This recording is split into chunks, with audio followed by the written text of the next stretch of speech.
October 14th, 1944. The autumn sun cast long shadows across the polished mahogany of the war room as Admiral Soemu Toyoda stood before the massive strategic map of the Pacific Theater. The air was thick with cigarette smoke and the weight of mounting defeats, each breath carrying the acrid taste of burnt tobacco mixed with the salt breeze drifting through partially opened windows. Through the tall glass panes overlooking Tokyo Bay, the harbor sparkled deceptively peaceful in the afternoon light. Yet every man in that room understood with crystalline clarity that the Empire was bleeding from 1,000 cuts,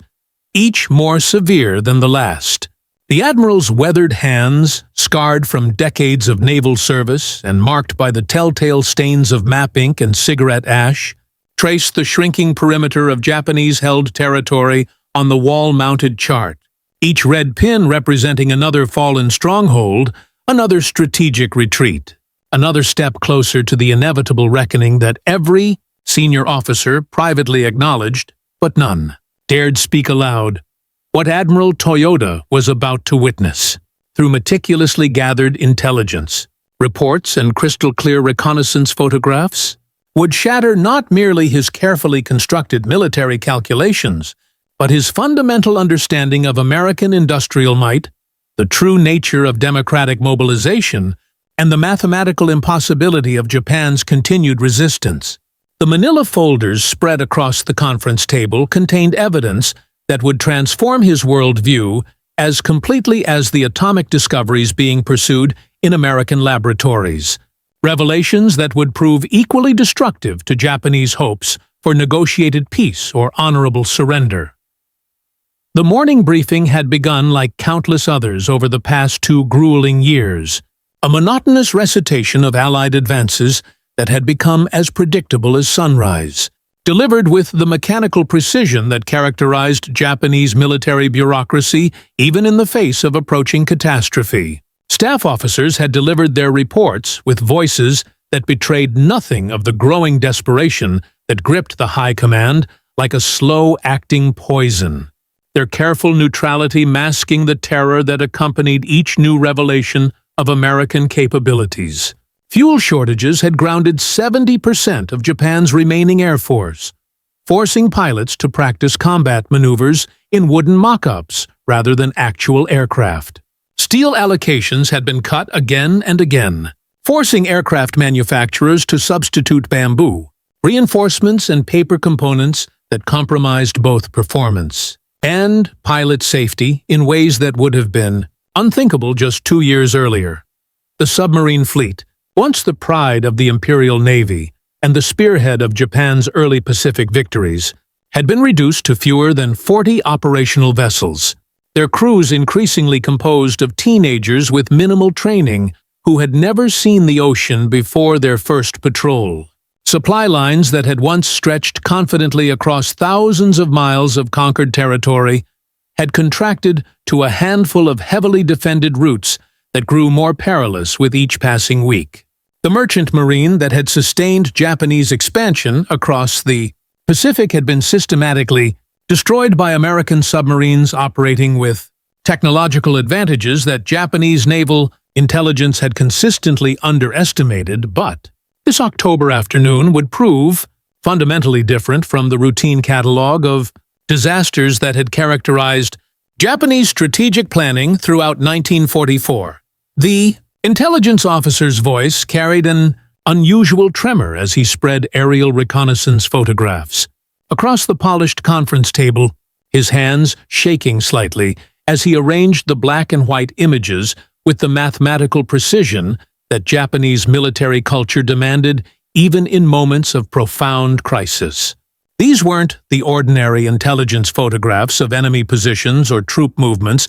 that had become routine as American forces island-hopped across the Pacific with methodical efficiency, capturing strategic islands and transforming them into forward bases with engineering capabilities that consistently exceeded Japanese expectations. These reconnaissance image revealed American airfields stretching from the newly conquered Mariana Islands to bases under rapid construction across the Central Pacific, and what they contained would fundamentally alter Japan's perception of their enemy's capabilities and expose the mathematical impossibility of continued resistance. The photographs had been obtained at tremendous cost, captured by high-altitude reconnaissance aircraft during missions that had claimed the lives of Japan's most experienced pilots, men who had volunteered for flights that everyone understood would likely be their last contribution to the Empire's increasingly desperate intelligence-gathering efforts.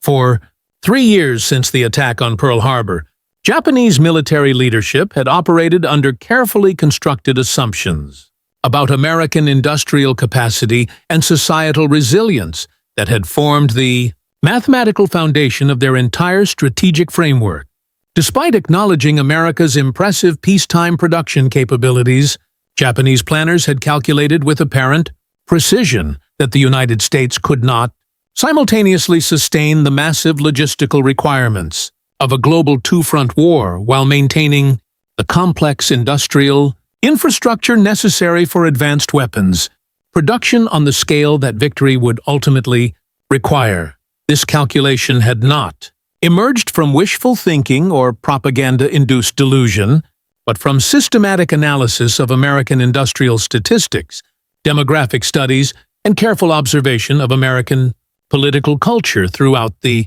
1930s. Japanese intelligence services had studied American society with the thoroughness that characterized their approach to all strategic challenges, analyzing everything from industrial production capacity to popular culture, from labor organization to political decision-making processes. They had observed what they interpreted as fundamental American weaknesses: a society obsessed with individual comfort and consumer gratification rather than collective sacrifice, a political system that encouraged debate and dissent rather than unified action, and an economy that seemed dependent on artificial government stimulation rather than genuine productive capacity. The prevailing belief among Japanese leadership was that American resolve would crack under the pressure of extended warfare, particularly when confronted with casualty levels that exceeded American experience in previous conflicts. Democratic societies, Japanese theorists argued, lacked the discipline necessary for total war mobilization because they were inherently unable to suppress individual desires in favor of collective goals. The individualistic nature of American culture, which Japanese observers had noted during extensive pre-war intelligence gathering, was viewed as a fundamental weakness that would prevent the kind of coordinated industrial effort that characterized Japanese war production under military direction. These assumptions had seemed reasonable and even conservative based on extensive Japanese observation of American society during the isolationist 1930s. American reluctance to intervene in foreign conflicts, despite obvious threats to democratic values in Europe and Asia, had been interpreted as evidence of American unwillingness to accept the sacrifices necessary for sustained military action. Labor disputes that had disrupted production in key American industries throughout the decade suggested that American workers lacked the discipline necessary for wartime production quotas. The apparent American obsession with consumer goods, entertainment, and individual comfort seemed to confirm Japanese assessments that American society was fundamentally unprepared for the total war that Japan was willing and able to wage. Admiral Toyoda had built his distinguished 40-year career on meticulous analysis and conservative estimates that had earned him recognition as one of the Imperial Navy's most capable strategic thinkers, rising through the ranks by demonstrating an exceptional ability to translate abstract strategic concepts into concrete tactical realities. He had developed a reputation for understanding numbers, logistics, and the mathematics of naval warfare better than virtually any officer in the fleet. His analytical approach had been shaped by his father, a mathematics professor at Tokyo Imperial University, who had taught his son to distrust emotional reasoning and rely instead on quantifiable data and verifiable calculations that could withstand rigorous scrutiny. Now, As Admiral Toyoda examined the aerial reconnaissance photographs spread before him on the conference table with systematic precision, his trained analytical mind began processing what he was seeing with the same methodical approach that had served him throughout his career in situations ranging from fleet exercises to actual combat operations. The images before him challenged every assumption about American capabilities that had underpinned Japanese strategic planning since the decision to attack Pearl Harbor, revealing an industrial achievement that transcended anything in military history and suggested American productive capacity that exceeded even the most optimistic estimates of Japan's own intelligence services. Row upon row of Boeing B-29 Superfortresses lined American airfields across Saipan, Tinian, and Guam, their distinctive silhouettes unmistakable even in the black-and-white photography that represented the technical limitations of high-altitude reconnaissance equipment. The aircraft appeared like metallic seeds planted in precise geometric pattern. Across runways that stretched beyond the horizon, each bomber representing months of industrial effort and technological innovation that Japanese engineers could barely comprehend. The images had been captured during dangerous missions that had penetrated American air defenses through a combination of exceptional pilot skill, favorable weather conditions, and what could only be described as extraordinary luck. Flights that had returned with intelligence. That would prove more valuable than any tactical victory Japan could achieve at this stage of the war. Each photograph told a story of American industrial capability that not only exceeded Japanese intelligence estimates but challenged fundamental assumptions about what was possible in wartime production under any conceivable circumstances. The scale of American achievement visible in these reconnaissance images suggested manufacturing capabilities that rendered Japanese resistance not merely difficult but mathematically impossible, transforming the war from a contest of will and determination into a simple arithmetic problem with only one possible solution. The first photograph showed Isley Field on Saipan, an airfield that had been carved from jungle and coral by American engineering units, working with equipment and efficiency that had astonished Japanese observers who had witnessed the transformation. From concealed positions in the island's interior, Admiral Toyoda began counting methodically, his finger moving across the image with the precision of an accountant reconciling ledgers that contained the mathematical proof of American superiority. 100 aircraft were visible in the first section of the airfield, arranged with geometric precision that spoke to organizational capabilities that Japanese forces could no longer match. Then another 100 bombers appeared in the next section of runway. The count continued as his trained eye moved systematically across the photograph. 240 B-29 Superfortresses were visible in this single frame, positioned with mathematical precision that demonstrated American logistical capabilities that Japanese planners had consistently underestimated throughout the war.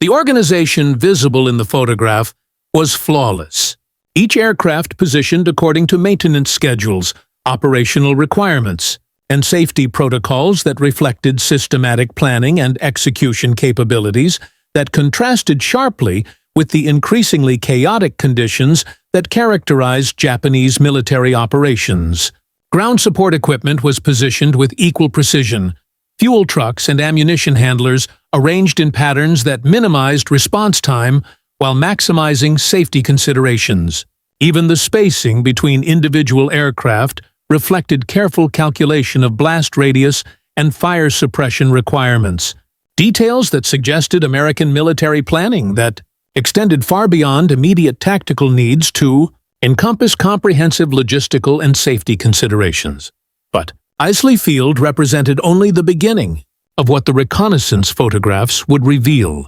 about American bomber strength in the Pacific theater. The intelligence officer continued laying out images with the solemnity of a prosecutor presenting evidence in a capital case, each new photograph adding weight to an argument that was becoming mathematically irrefutable. Tinian's North Field appeared in the next series of images, its 4 parallel runways stretching into the distance like concrete rivers that had been engineered to handle the heaviest aircraft in the world under all weather conditions. Each runway was flanked by hundreds of B-29 Superfortresses, their presence transforming what had been a Japanese defensive position just months earlier into the largest concentration of strategic bombing power in human history. The scale of construction visible at North Field was staggering even by American standards, representing engineering achievements that had been completed in timeframes that defied Japanese understanding of what was possible in military construction. Runways that were longer and wider than anything in Japan had been built on an island that had been in American hands for less than 4 months, using equipment and materials that had been transported across thousands of miles of ocean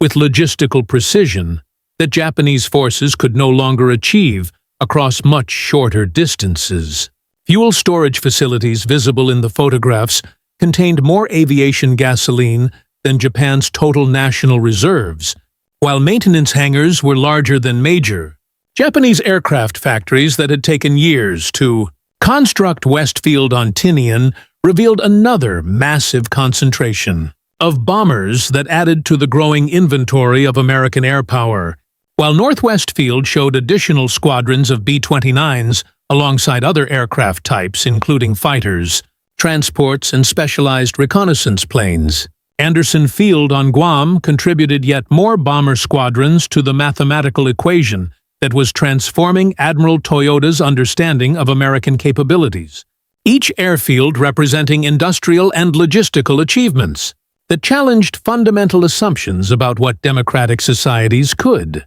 accomplish under wartime conditions. As each photograph was methodically placed on the table in chronological order according to when the reconnaissance missions had been flown, the magnitude of American bomber strength became undeniable through simple arithmetic that required no complex analysis or strategic interpretation. Toyoda's mental calculations accumulated like compound interest, each new image adding to a total that challenged everything he had believed about American industrial limitations and democratic inefficiency. 500 bombers were visible in the first comprehensive count that included all major airfields in the Marianas. 800 when secondary airfields and auxiliary facilities were included in the calculation. 1,000 B-29 Superfortresses when maintenance areas, storage facilities, and aircraft under assembly were added to the total.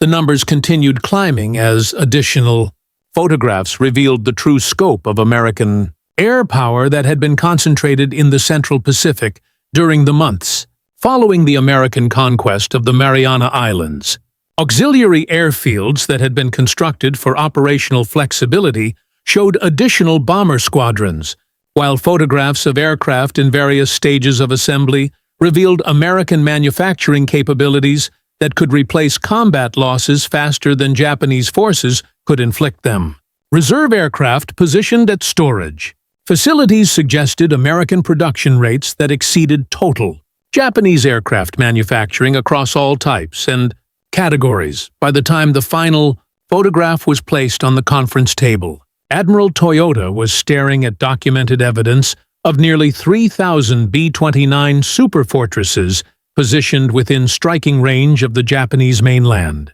a concentration of strategic bombing power that exceeded the combined air forces of all other nations in human history. The silence in the war room was profound, broken only by the distant sound of construction work as Tokyo's civilian population continued their increasingly desperate efforts to build air raid shelters and fire breaks in preparation for bombing campaigns that the reconnaissance photographs proved were not merely possible but inevitable.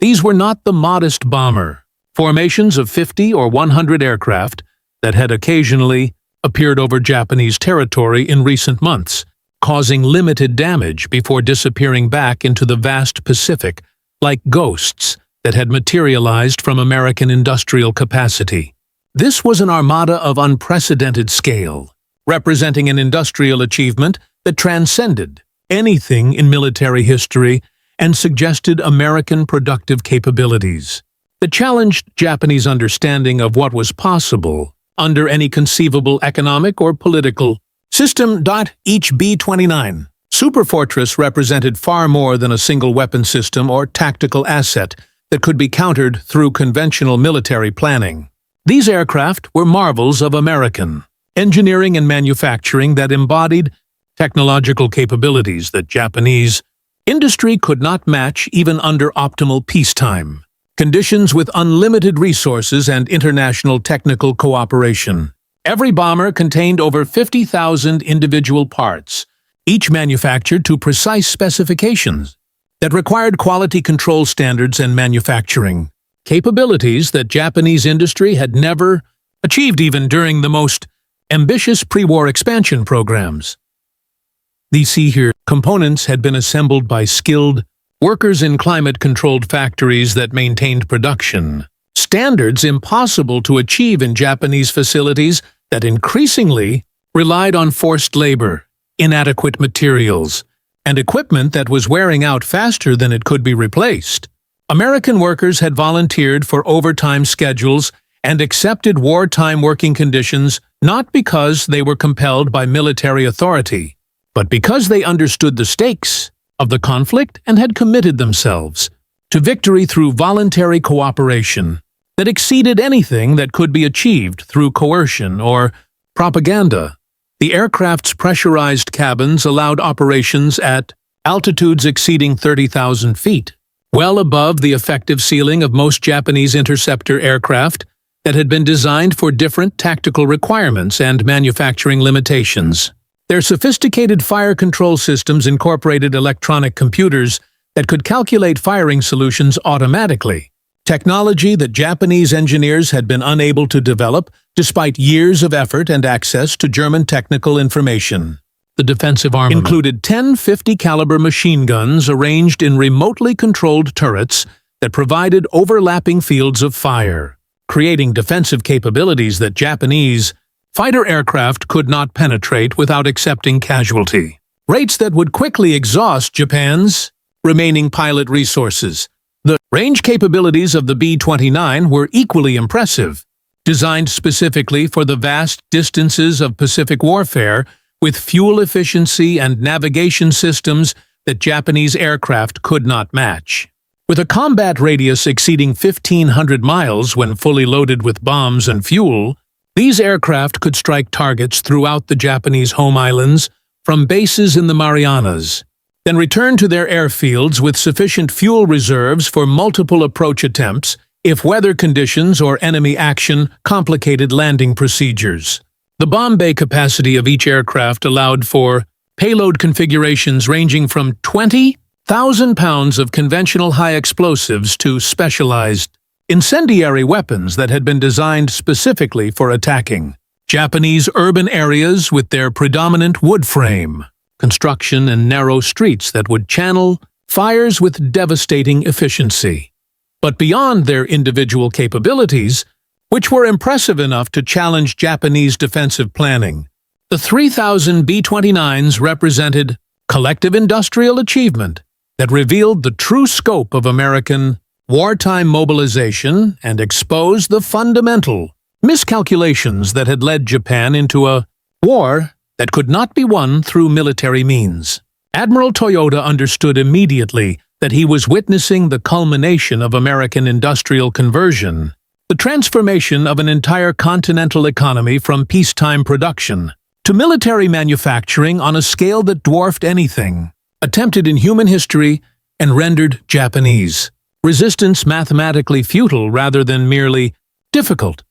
While Japan had struggled to maintain production of 300 aircraft per month across all types, working with increasingly scarce materials, conscripted labor, and manufacturing equipment that was deteriorating faster than it could be maintained, America had somehow manufactured thousands of the most advanced bombers in the world while simultaneously producing tens of thousands of other aircraft types. The industrial capacity that had created 3,000 B-29 Superfortresses had also produced the fighters, transports, and naval aircraft that supported American operations across 2 oceans, demonstrating productive capabilities that seemed unlimited by conventional economic constraints.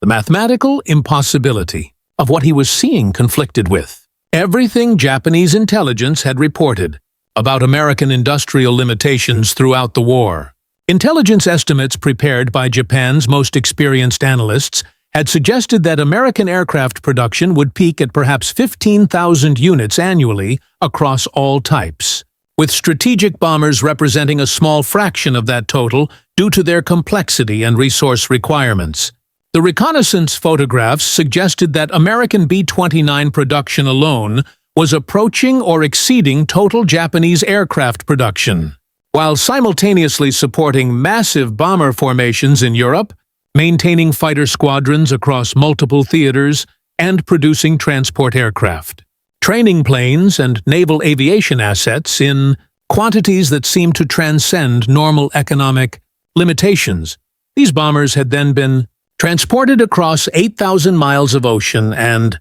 positioned for sustained strategic bombing campaigns with logistical support that included everything from aviation fuel to spare parts, from technical personnel to ammunition supplies, from weather forecasting equipment to electronic warfare capabilities. The supply chains that supported 3,000 B-29s in forward Pacific bases represented organizational achievements that Japanese military leaders could barely comprehend, involving coordination among thousands of personnel, hundreds of transport vessels, and logistics networks that operated with precision that contrasted sharply with Japanese supply difficulties across much shorter distances. The implications extended far beyond immediate tactical considerations into fundamental questions about the nature of democratic society and its capacity for military mobilization. 3,000 B-29s represented not just overwhelming air superiority that could systematically destroy Japanese defensive capabilities, but proof of American industrial capacity that rendered Japanese resistance mathematically futile rather than merely difficult or costly. If America could produce and deploy this concentration of advanced bombers while simultaneously supporting ground campaigns across Europe and the Pacific, providing lend-lease materials to Britain and the Soviet Union, and maintaining sufficient civilian production to sustain popular support for the war, then every Japanese assumption about American limitations had been catastrophically wrong from the beginning. The admiral's analytical mind began calculating the broader implications with the same systematic approach he applied to naval logistics problems, seeking to understand not just the immediate tactical threat, but the deeper strategic realities that the reconnaissance photographs had revealed. Each B-29 required approximately 200,000 pounds of aluminum, materials that had been mined, refined, and shaped by American industry operating at capacity levels that exceeded peacetime production by factors that seemed impossible under conventional economic theory. The aluminum alone represented mining and refining, capabilities that Japan could not match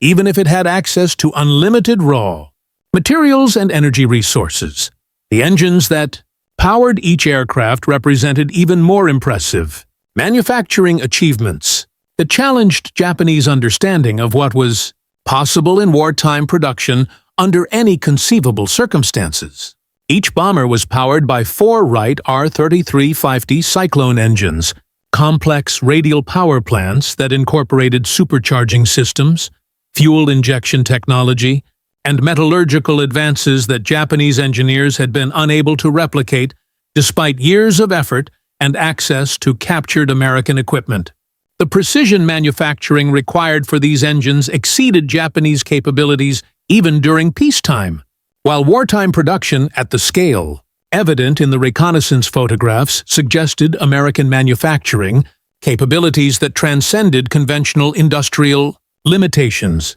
The reconnaissance photographs revealed infrastructure development that was equally impressive as the aircraft themselves, demonstrating American engineering and construction capabilities that had transformed captured Pacific islands into major air bases in time frames that Japanese planners had considered impossible. Each airfield visible in the images showed evidence of massive construction projects that had been completed using equipment, materials, and organizational methods that represented achievements comparable to major peacetime engineering projects, accomplished under wartime conditions in forward areas, thousands of miles from American industrial centers.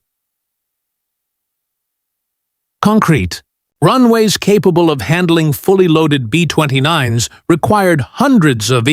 thousands of tons of materials that had been produced in American facilities, transported across thousands of miles of ocean, and positioned with engineering precision that allowed for all-weather operations under combat conditions. The runways themselves were longer and wider than anything in Japan, built to specifications that reflected American engineering standards that prioritized safety, efficiency, and operational flexibility over the resource conservation that had become necessary in Japanese construction projects. The fuel storage facilities visible in the reconnaissance photographs represented logistical achievements that challenged Japanese understanding of what was possible in forward area operations. Millions of gallons of aviation gasoline had been refined in American facilities, transported in specialized tanker vessels across the Pacific, and stored in tank farms that were larger than Japan's total petroleum reserves.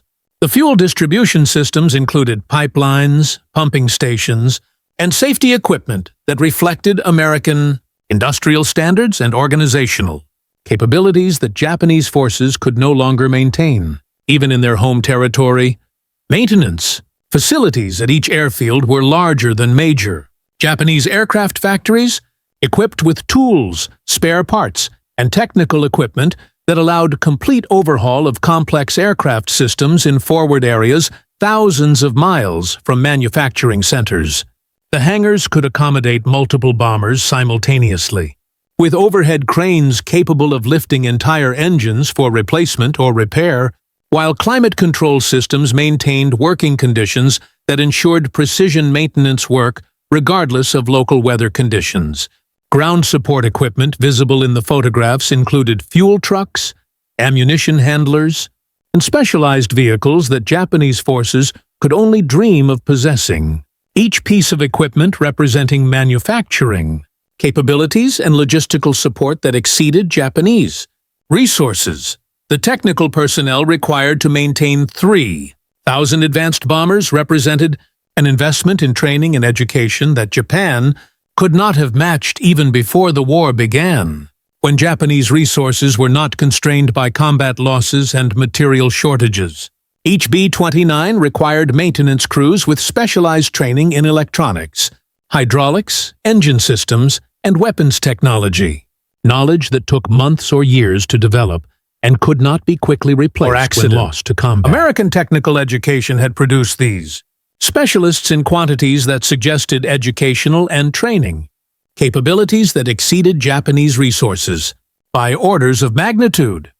As Admiral Toyoda continued studying the reconnaissance images with increasing comprehension of their implications, he began to perceive the deeper significance of what he was witnessing beyond immediate military considerations. The 3,000 B-29 Superfortresses were not simply tactical weapons that could be countered through conventional defensive measures. They were tangible evidence of American societal organization and democratic values translated into military capability that transcended anything achieved by authoritarian systems.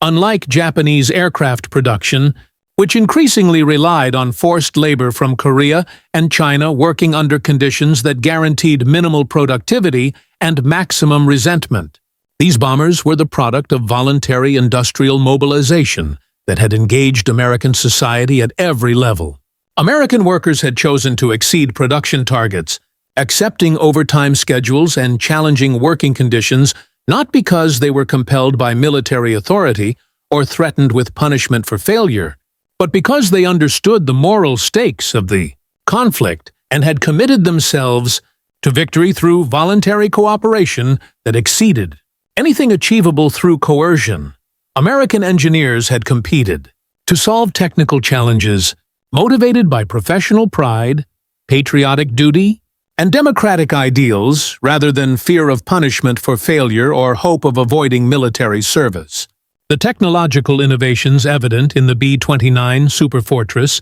had emerged from research institutions, private companies, and government laboratories working in voluntary cooperation that contrasted sharply with Japanese technical development, which was constrained by bureaucratic rivalry, resource competition, and the rigid hierarchies that characterized authoritarian decision-making. American manufacturers had retooled entire facilities, abandoning profitable civilian production to focus on military needs, supported by a society that had voluntarily transformed itself without abandoning its fundamental democratic principles or individual liberties. The conversion of American industry from peacetime to wartime production had been accomplished through voluntary cooperation among labor, management, and government that demonstrated democratic capabilities. The Japanese theorists had dismissed as impossible under wartime conditions. The contrast with Japanese mobilization could not have been more stark or more damaging to Japanese assumptions about the superiority of authoritarian organization. Despite official rhetoric about voluntary sacrifice for the emperor and the glorious destiny of the Japanese race, Japanese war production increasingly depended on coercive measures that were both morally questionable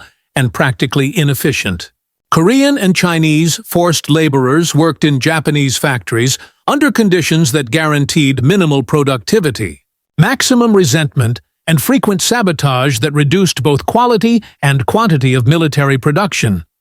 Japanese workers, despite their genuine patriotism and willingness to sacrifice for victory, were constrained by material shortages, outdated equipment, and rigid bureaucratic procedures that prevented the kind of innovation and efficiency visible in American production. Military oversight of Japanese industry had created decision-making processes that prioritized conformity over innovation, political reliability over technical competence, and ceremonial compliance over practical results, leading to production bottlenecks and quality problems that became more severe as the war continued. The reconnaissance photographs had exposed the fundamental miscalculation that had led Japan into this war and revealed the impossibility of victory through military means. The assumption that democratic societies were inherently weak, that individual liberty created social fragmentation that would prevent effective mobilization, that voluntary cooperation was inferior to imposed discipline, had been proven catastrophically wrong through the mathematical evidence of American productive achievement. American society had not only maintained its democratic character during total war mobilization, but had drawn strength from those very characteristics. The Japanese planners had identified as vulnerabilities that could be exploited through prolonged warfare. The 3,000 B-29 Superfortresses were proof that democratic values, rather than being weaknesses that could be exploited by authoritarian enemies, were actually sources of strength that totalitarian societies could not match under any conceivable circumstances. The voluntary cooperation of American workers, the competitive innovation of American engineers, and the efficient coordination of American institutions had outproduced the forced mobilization of Japanese society while maintaining the individual liberties and democratic processes that Japanese propaganda had dismissed as fatal weaknesses in total. Admiral Toyoda reflected on the strategic journey that had brought Japan to this moment of recognition, tracing the logical progression from the early assumptions that had seemed reasonable to the mathematical proof of their falsity that lay spread across the conference table. The attack on Pearl Harbor had been predicated on the belief that a swift, decisive blow would convince America to negotiate a settlement, rather than fight a prolonged war across the Pacific that would require sacrifices that democratic societies were supposedly incapable of sustaining. Japanese planners had calculated with apparent precision that American society, with its emphasis on individual liberty, democratic debate, and consumer satisfaction, lacked the cohesion necessary for the kind of total war that Japan was prepared to wage through military discipline and imperial ideology. The assumption had been that American industrial capacity, while impressive in peacetime when motivated by profit and consumer demand, could not be rapidly converted to military production without destroying the civilian economy and creating domestic unrest that would force political leaders to seek negotiated peace, rather than continue fighting. These assumptions had seemed reasonable and even conservative based on extensive Japanese observation of American society during the isolationist 1930s, when American political leaders had struggled to build support for international engagement despite obvious threats to democratic values in Europe and Asia. Japanese intelligence had noted American reluctance to accept casualties during limited military interventions, interpreting this as evidence that American society would collapse under the pressure of sustained warfare against a determined enemy willing to accept unlimited losses in pursuit of victory. The isolationist sentiment that had dominated American politics throughout the 1930s had been viewed by Japanese analysts as confirmation that American society lacked the unity necessary for sustained military effort, particularly when confronted with an enemy that was geographically distant and posed no immediate threat to American territory. Labor disputes that had disrupted production in key American industries throughout the decade suggested that American workers lacked the discipline necessary for wartime production quotas, while the apparent American obsession with consumer goods, entertainment, and individual comfort seemed to confirm Japanese assessments that American society was fundamentally unprepared for the total sacrifices that victory would ultimately require. The 3,000 B-29 Superfortresses proved that every assumption had been wrong, not merely in degree but in fundamental conception of what democratic societies could achieve when motivated by righteous purpose and threatened by totalitarian aggression. Not only had America converted its industrial base to military production more completely than Japanese planners had thought possible under any political system, but it had done so while maintaining sufficient civilian production to sustain popular support for the war and preserve the democratic institutions that Japanese propaganda had predicted would collapse under wartime pressures. The bombers represented surplus capacity beyond what was needed for the extensive European theater, beyond what was required for tactical support of ground and naval operations in the Pacific, beyond what any reasonable military planner would have considered achievable by any nation in human history. American productive capacity had exceeded not just Japanese estimates, but the theoretical limitations that economic experts had considered absolute constraints on wartime production under any conceivable circumstances. The intelligence officer provided additional context that made the strategic situation even more dire for any remaining Japanese hopes of negotiated settlement or prolonged resistance. American B-29 production was continuing at a rate exceeding 300 aircraft per month, with plans for further increases as additional manufacturing facilities came online and production techniques were refined through experience. The bases in the Marianas were being expanded continuously to accommodate even more bombers, while new airfields were under construction on Iwo Jima and Okinawa that would bring American strategic bombers even closer to Japanese territory, and reduce flight times that would allow for more frequent raids and greater bombing accuracy. The mathematical progression was inexorable and could be calculated with the same precision that Japanese planners had once applied to their expansion across the Pacific. More aircraft arriving monthly, closer bases reducing operational constraints, increasing bombing accuracy through improved navigation and targeting systems, and growing destructive capability that would systematically eliminate Japan's capacity for continued resistance. Additional reconnaissance had revealed that the B-29 formations in the Marianas represented only a fraction of total American strategic bombing capability, with similar concentrations of aircraft operating from bases in China, India, and the Aleutian Islands. American factories were simultaneously producing these advanced bombers while manufacturing tens of thousands of fighters, transport aircraft, and naval aviation assets that supported American operations across two oceans. The industrial capacity that had created 3,000 B-29 Superfortresses was also producing the tanks, artillery and small arms that equipped American ground forces, the naval vessels that controlled sea lanes across the Pacific and Atlantic, and the merchant ships that sustained American military operations while maintaining civilian trade that supported Allied economies throughout the world. The symbolic power of the reconnaissance photographs extended beyond their immediate military significance into fundamental questions about political systems, social organization, and the relationship between individual liberty and collective achievement. Each B-29 Superfortress represented American technological superiority, but more fundamentally, it embodied the democratic society that had produced it through voluntary cooperation rather than authoritarian compulsion. The B-29 bombers carried more than explosive payloads. Designed to destroy Japanese cities and industrial facilities, they carried the productive capacity of American workers who had chosen to support the war effort. The innovative capabilities of American engineers who had solved unprecedented technical challenges,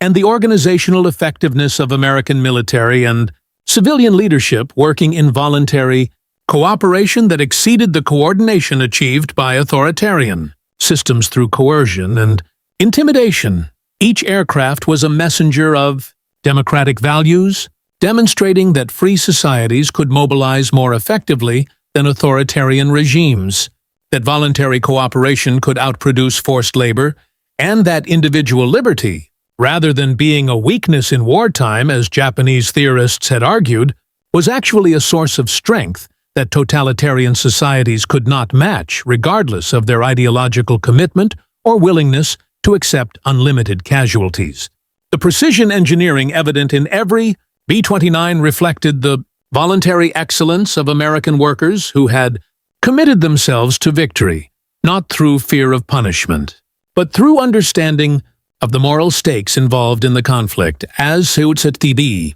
afternoon progressed and additional intelligence reports arrived through various channels, the scope of American capabilities became even more apparent and more mathematically overwhelming. The 3,000 B-29s were supported by logistics networks that stretched from American manufacturing centers to forward airfields across the Pacific, involving hundreds of transport vessels, thousands of supply personnel, and coordination mechanisms that operated with efficiency that Japanese military leaders could barely comprehend and certainly could not replicate under current conditions. Spare parts, ammunition, fuel, and technical personnel moved through these supply chains with mathematical precision that contrasted sharply with Japanese logistics, which had become increasingly chaotic as American submarines and aircraft interdicted supply lines and destroyed the merchant vessels that had once sustained Japanese operations across the Pacific. Whether reconnaissance aircraft, electronic warfare specialists, and fighter escort squadrons supported the bomber formations, creating integrated air operations that represented military capabilities beyond anything Japan could field even at the height of its power during the early months of the war. American radar networks provided early warning and navigation assistance that allowed bomber formations to operate in weather conditions that would have grounded Japanese aircraft, while communication systems enabled coordination among hundreds of aircraft across thousands of miles with reliability that Japanese forces had never achieved. American code-breaking capabilities ensured that Japanese defensive preparations were known in advance and countered effectively. While Japanese intelligence gathering had become increasingly limited by fuel shortages, aircraft losses, and the systematic destruction of reconnaissance capabilities, the technological superiority evident in the B-29 Superfortress extended to every aspect of American military production and created advantages that compounded across all categories of equipment and operations. Japanese intelligence reports described American warships with radar systems that could detect aircraft at ranges exceeding 100 miles. While Japanese radar technology remained primitive and unreliable, often providing warning that was too late to be tactically useful, American submarines operated with sonar equipment that allowed underwater detection of enemy vessels at distances that Japanese sonar could not match, contributing to the systematic destruction of Japanese merchant shipping that had reduced supply capabilities to levels that could not sustain prolonged resistance.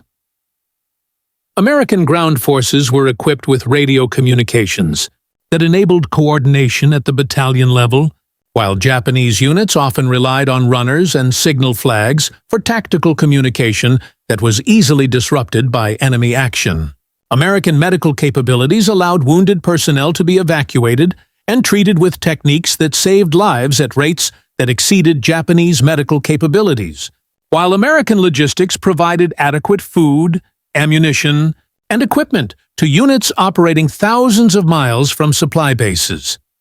But perhaps most significantly for Japanese strategic calculations, the 3,000 B-29s represented American ability to project power across oceanic distances that had previously provided Japan with natural protection from foreign invasion. For centuries, Japan's island geography had provided defensive advantages against continental enemies, while the vast Pacific Ocean had seemed to guarantee security from American attack regardless of American industrial capabilities. The B-29 Superfortress, with its extended range, advanced navigation systems, and high-altitude performance, had essentially eliminated geography as a protective factor, bringing every Japanese city, factory, and military installation within range of systematic bombardment that could continue indefinitely. The mathematical certainty of that bombardment was as undeniable as the reconnaissance, photographs that had revealed American capabilities, and as inevitable as the industrial production that continued to add bombers to American strength monthly. 3,000 bombers, each capable of carrying 10 tons of explosives, represented 30,000 tons of destructive capacity in a single coordinated mission. Operating from multiple bases with sufficient aircraft reserves to allow for continuous operations despite maintenance requirements and combat losses, American bombers could deliver this level of destruction repeatedly, systematically eliminating Japanese industrial capacity, transportation infrastructure, and urban areas with mathematical precision that reduced strategic planning to simple arithmetic.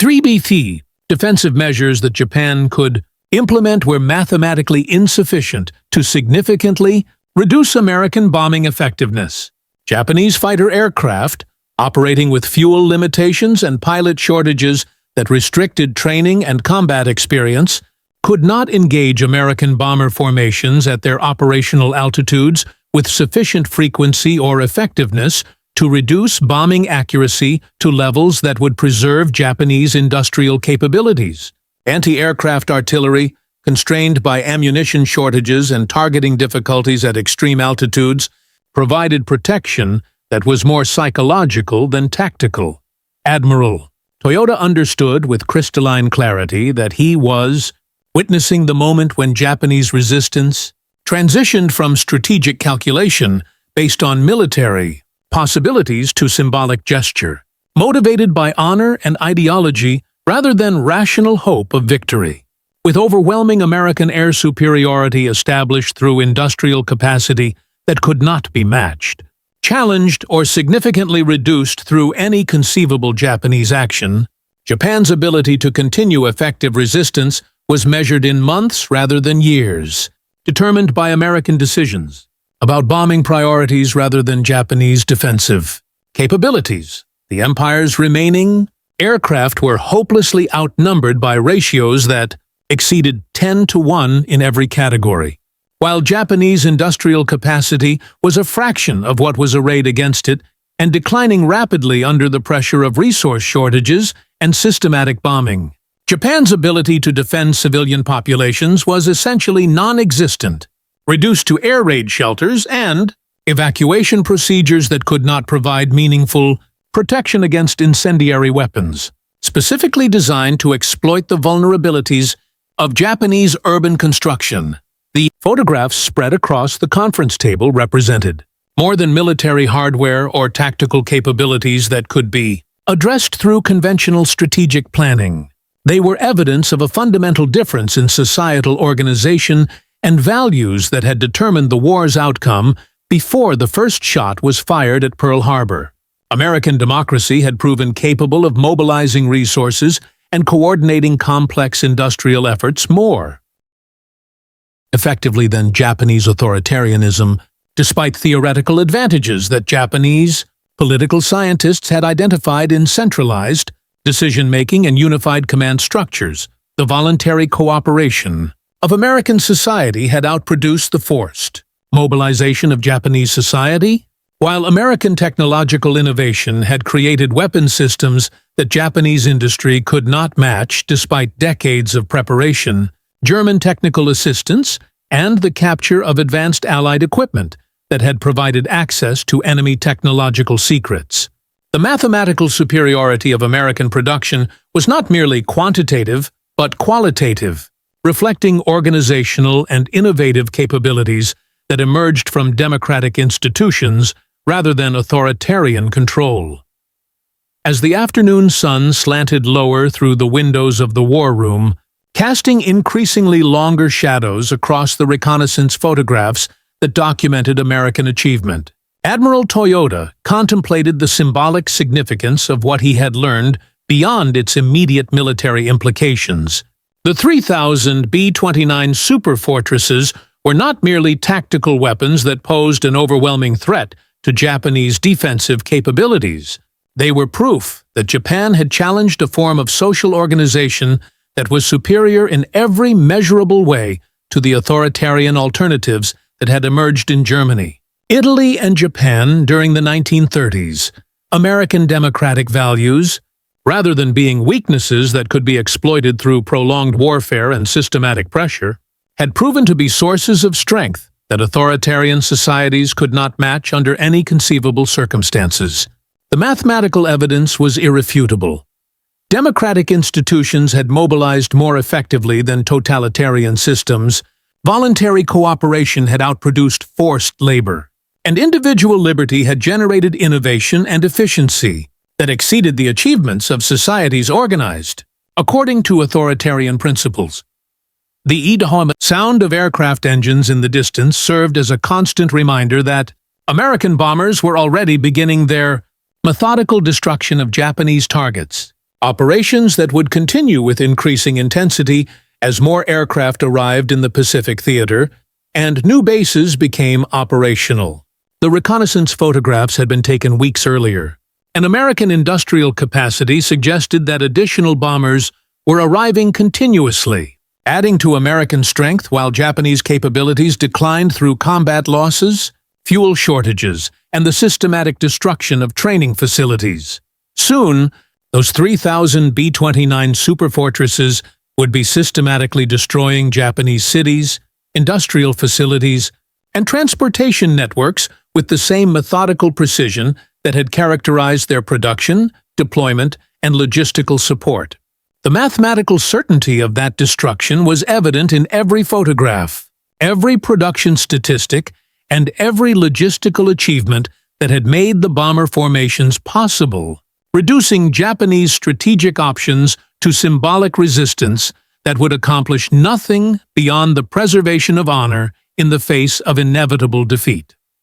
The lessons were written in aluminum and steel across Pacific skies, carried by bombers that represented the triumph of democratic values over authoritarian ideology and the mathematical superiority of voluntary cooperation over forced mobilization. Each B-29 Superfortress was a messenger of freedom, demonstrating through its very existence that free peoples, voluntarily united in common cause, possessed capabilities that exceeded the forced mobilization of empires regardless of their ideological commitment or willingness to accept unlimited casualties in pursuit of victory. The mathematical certainty of American victory was evident in every aspect of the strategic situation that the reconnaissance photographs had revealed. Industrial production that exceeded Japanese capabilities by orders of magnitude, logistical systems that operated with efficiency that Japanese forces could no longer achieve,